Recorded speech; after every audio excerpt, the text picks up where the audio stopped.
you've been doing it wrong. Talking, explaining, justifying yourself to people who don't deserve your words. You think if you argue hard enough, loud enough, they'll finally respect you. They won't, because respect isn't won through noise, it's commanded through silence, and you've been giving away your power every time you open your mouth. Here's what nobody tells you. The people who truly intimidate others never raise their voice. They don't need to. Their presence does the work. One look, one calculated pause, one moment of absolute stillness, and the room shifts. You can feel it. That primal discomfort when someone refuses to react, refuses to explain, refuses to play by the usual social rules. That's not cruelty, that's mastery. Most people are terrified of silence, so they fill every gap with words, explanations, justifications. They fidget, they break eye contact, they telegraph every emotion across their face like a neon sign. And in doing so, they hand over control to anyone watching. You've probably done this yourself without realizing it, and it's exactly why people don't fear you. They read you, predict you, and dismiss you. But what if you could flip that script entirely? What if you became the one person in the room no one could read, predict, or control? What if your silence became more threatening than anyone else's words? That's what you're about to learn. If you're ready to stop explaining yourself and start commanding respect, type untouchable in the comments right now. Claim it.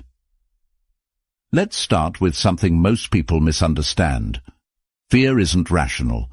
It doesn't care about your resume, your arguments, or how loudly you demand respect. Fear lives in the ancient part of the brain, the part that kept our ancestors alive when a predator stepped into the clearing. And here's the thing, that part of the brain doesn't respond to words. It responds to signals. A predator doesn't announce itself. It doesn't explain why it's dangerous. It simply is dangerous, and every fiber of your instincts knows it. The same principle applies to human dominance. When you try to convince someone you're powerful, you've already lost.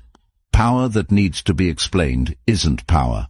It's insecurity dressed up in volume. True dominance is felt, not heard. It's in the way you hold yourself, the way you lock eyes with someone and refuse to blink first, the way you let silence stretch until the other person scrambles to fill it. These aren't tricks, they're the language of the primitive brain, and when you speak it fluently, people respond on a level they don't even understand. Think about the people you instinctively respect or fear, not because they told you to, because something about their presence made you feel it. Maybe it was a teacher who could silence a classroom with a single look, a boss who never raised their voice but somehow made you desperate to avoid disappointing them, or someone you met once who said almost nothing, yet you remember them years later because they unsettled you in a way you couldn't name. That's not an accident. That's the deliberate cultivation of silent dominance, and it's available to you too, once you understand the mechanics. Here's the framework. Dominance is built on 4 foundational pillars. Eye contact that penetrates instead of glances away. Silence that creates pressure instead of awkwardness. Stillness that signals control instead of nervous energy. And unpredictability that keeps others off balance, unable to read or manipulate you. Each pillar reinforces the others. Together, they form an armor that makes you untouchable. And the best part, none of it requires you to say a word. You don't have to convince anyone of anything. You simply become the kind of person others instinctively fear. Let's break down exactly how to build that presence, starting with the most powerful tool you already have. Pillar 1. The deadly power of eye contact. Your eyes are a weapon. Most people don't know how to use them. They glance. They dart away. They look down when someone challenges them, or they stare at the floor during uncomfortable conversations. Every time you break eye contact first, you're sending a message. I submit. And once someone sees that submission, they'll never take you seriously. But when you hold eye contact, really hold it, past the point of comfort, something shifts. The other person feels it in their chest. A tightness, an urge to look away. That's not random. That's their brain recognizing a dominance signal, and their body responding with the same discomfort a prey animal feels when locked in a predator's gaze. Here's what makes eye contact so devastatingly effective. It's intimate. Holding someone's gaze creates a connection they can't escape without breaking first. And whoever breaks first loses. It's that simple. You don't have to say a word. You just have to be willing to outlast them. Most people can't do this. They've been conditioned to believe that prolonged eye contact is rude or aggressive, so they automatically look away to be polite. That politeness is costing you power, because while you're being nice, someone else is reading your discomfort and cataloguing you as weak. So how do you wield this weapon without looking unhinged? First, practice the 3-second rule. When you meet someone's eyes, don't look away immediately.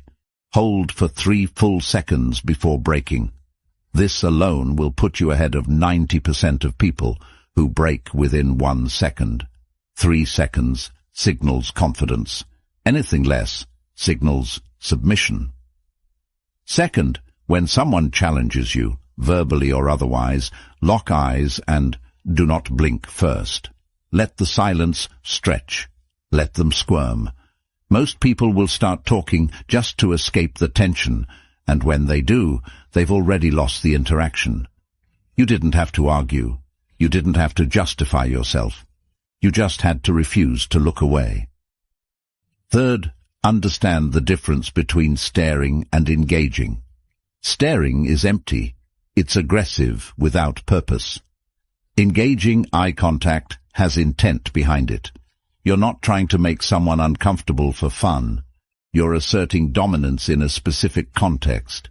A negotiation, a confrontation, a moment where respect is on the line. Context matters. And here's the part nobody talks about. Eye contact works because it forces people to see you seeing them. They can't hide. They can't pretend you're not there.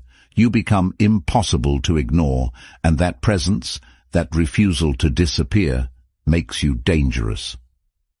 Practice this in low-stakes situations first. Hold the gaze of a cashier for an extra beat. Don't look away when a stranger makes eye contact on the street. Notice how uncomfortable you feel at first, and then notice how uncomfortable they become. That discomfort is the price of dominance. Get comfortable with it. Because once you master eye contact, you'll never have to raise your voice again. One look will say everything your words never could. Pillar 2. Strategic silence as a weapon. Silence terrifies people, and that terror is your advantage. Most people treat silence like a void that needs to be filled. A conversation lags for 2 seconds, and they panic, scrambling for something, anything, to say. They overshare, they ramble, they fill the gap with nervous laughter or pointless comments, and in doing so, they hand you all the power in the room. Because here's the truth. Whoever speaks first loses. Silence creates a vacuum, and humans are hardwired to fill vacuums. When you refuse to speak, the pressure builds. The other person starts second-guessing themselves. They wonder what you're thinking. They wonder if they said something wrong. They wonder if you're judging them. And eventually they crack. They offer information you didn't ask for. They apologize for things that don't need apologies. They give you leverage without you saying a single word. This is how interrogators break suspects. This is how negotiators win deals, and this is how you dominate any interaction where someone expects you to react. Let's say someone insults you. Your instinct is to defend yourself, to argue back, to prove them wrong. But what if you did nothing? What if you just looked at them, let the silence hang, and watched them scramble to justify what they just said? Suddenly, they're the one explaining. They're the one uncomfortable. You didn't have to fight back. You just refused to engage, and that refusal flipped the entire dynamic. Or imagine you're in a negotiation. The other side makes an offer.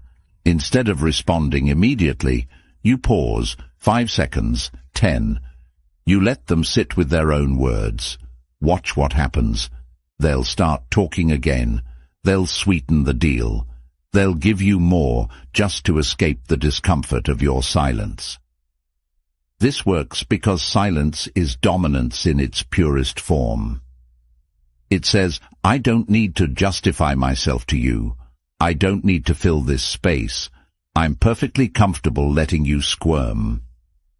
And that comfort, your ease in the face of their discomfort, marks you as someone who holds the power. But here's the nuance. Silence isn't the same as shutting down.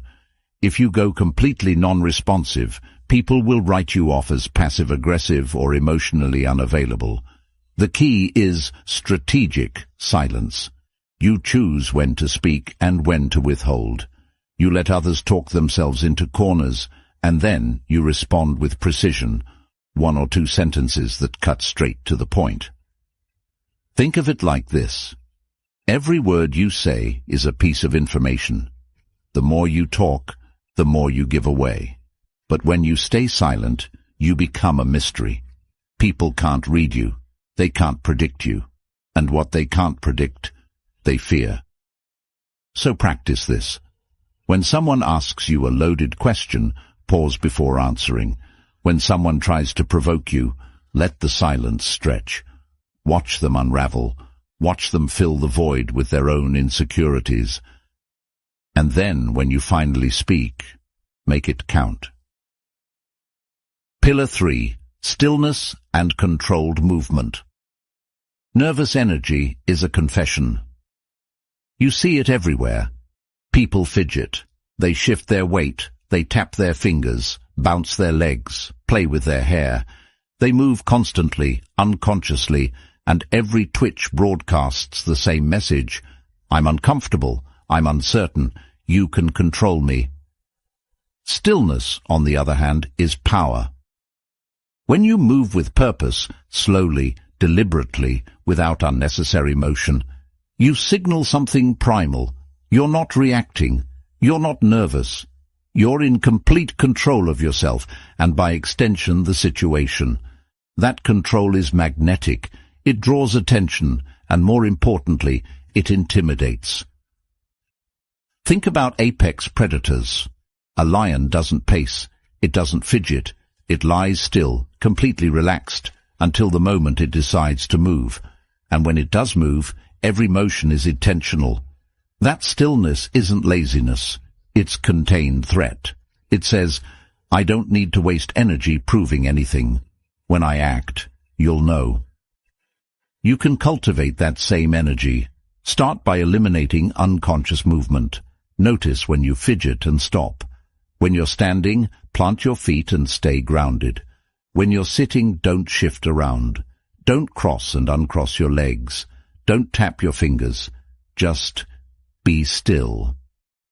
This feels unnatural at first. You'll notice how much nervous energy you've been burning off through movement.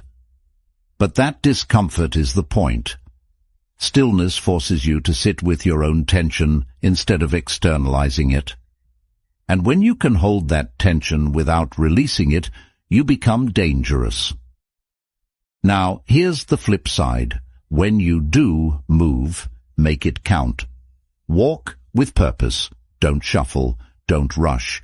Move like you own every inch of space you occupy. Slow, deliberate movements signal confidence. Frantic, rushed movements signal anxiety. Watch people in positions of power. They don't hurry, they don't stumble. They walk into a room, pause, and survey it before sitting down. That pause, that moment of stillness before action, commands attention. It says, I'm not in a rush, I don't need to react to you. I act when I'm ready. You can apply this everywhere. In a confrontation, stand still and let the other person pace or gesture wildly. You'll look calm, they'll look unhinged. In a meeting, don't fidget with your pen or phone. Sit back, stay still, and watch how much more seriously people take your words when you finally speak. Stillness is the opposite of reactivity, and when you refuse to react, when you stay grounded while everyone else spirals, you become the center of gravity in any room. Master this, and you'll never have to chase respect. It will come to you. Pillar 4. Unpredictability and becoming unreadable. Predictability is a weakness, and you've been handing it to your enemies for free. Every time you react the same way to the same trigger, you give someone a map to control you. They know exactly which buttons to push, which words will make you angry, which tactics will make you fold. You become a formula, and formulas are easy to exploit. The solution: become unreadable. This doesn't mean being random or chaotic. It means controlling your emotional responses so thoroughly that no one can predict how you'll react. Sometimes you respond to an insult with a calm smile. Other times you respond with icy silence. Sometimes you engage. Other times you walk away without a word.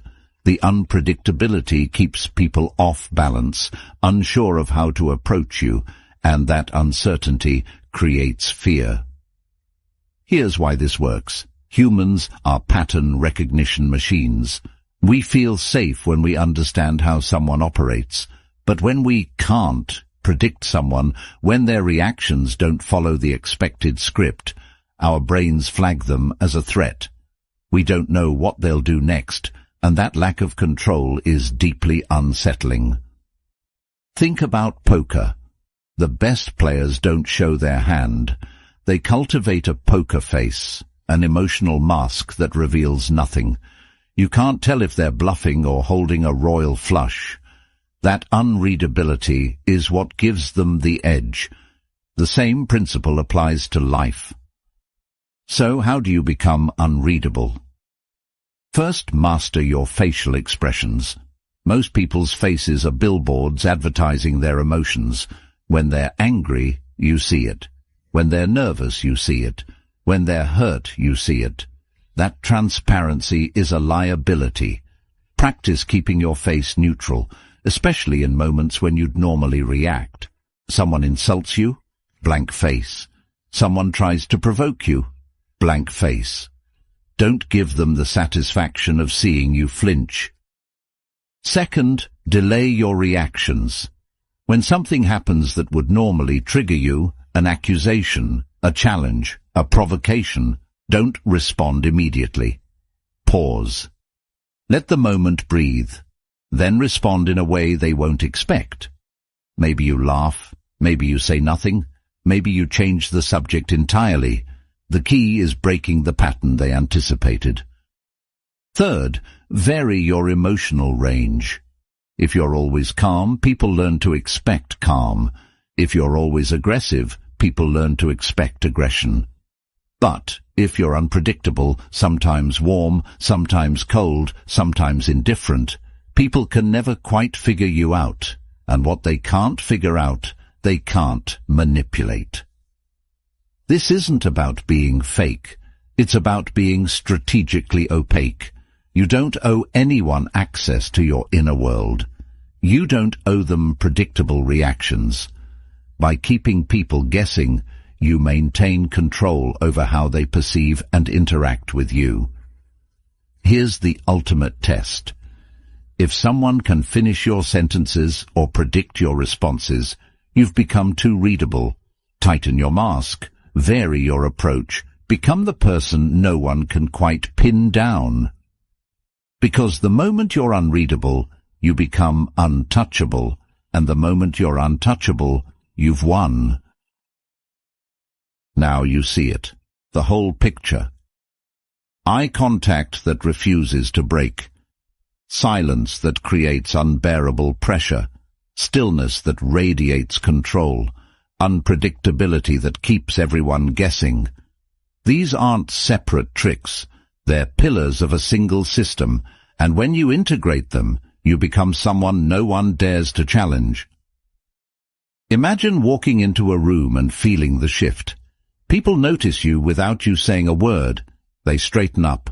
They watch you. They feel the weight of your presence, and something in them knows, instinctively, wordlessly, that you're not someone to be trifled with. That's not arrogance. That's mastery. You're no longer the person scrambling for respect, trying to justify yourself, arguing with people who don't deserve your energy. You've become someone who commands respect simply by existing in the space. Your silence says more than their shouting. Your stillness unsettles them more than their chaos unsettles you. And your refusal to be read or predicted makes you dangerous in a way they can't quite name. This is what it means to be untouchable. Not because you're invincible, but because you've removed all the handles people use to control you. They can't provoke you into reacting. They can't predict your next move. They can't read your emotions or manipulate your responses. You've become a locked vault, and they don't have the key. And here's the beautiful part. Once you reach this level, you no longer have to fight for anything. Respect comes to you. People defer to you without knowing why. Enemies think twice before challenging you. Because deep down, in that primal part of their brain, they sense that you're someone they don't want to test. This isn't about being cruel or cold. It's about reclaiming your power from a world that's constantly trying to take it. Every time you hold eye contact, every time you let silence do the talking, every time you stay still while others spiral, you're asserting dominance over your own life. You're becoming the person who doesn't need to explain, justify, or demand. You're becoming the person who simply is, and that presence alone is enough. So take what you've learned here, practice it, integrate it, and watch how the world around you changes, not because you forced it to, but because you changed first. You're untouchable now, and they'll feel it without you saying a word. If you're done begging for respect and ready to command it through silence alone, leave a comment below. I am untouchable.